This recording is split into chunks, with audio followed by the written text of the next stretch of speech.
Police ठाण्यात दाखल झालेल्या लेखी तक्रारीचे मोबाईलमध्ये फोटो घेतल्याबद्दल ठाणे पोलिसांनी ऑफिशियल सिक्रेट्स ॲक्ट अंतर्गत दाखल केलेल्या हेरगिरीचा गुन्हा मुंबई हायकोर्टाने रद्द केला। 20 एप्रिल 2022 रोजी झिशान सिद्दीकीला त्याच्या विरुद्धच्या अर्ज चौकशीसाठी ठाण्याच्या मीरा रोड पोलीस स्टेशनमध्ये बोलावण्यात आले।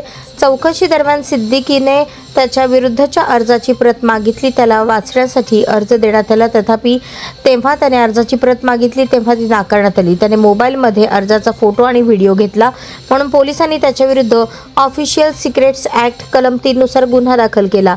तपासानंतर न्यायालयात दोषारोप पत्र दाखल केले। सिद्दीकीने हा खटला रद्द करण्यासाठी उच्च न्यायालयात धाव घेतली।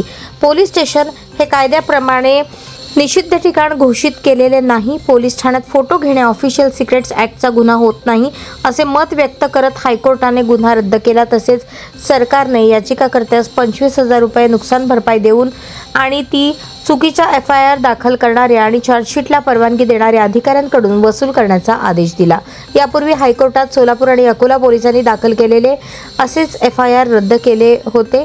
अनेक प्रकरणांमध्ये पोलिसांकडून या कायद्याच्या तरतुदीचा सतत गैरवापर होत असल्याचे हायकोर्टाने म्हटले आहे।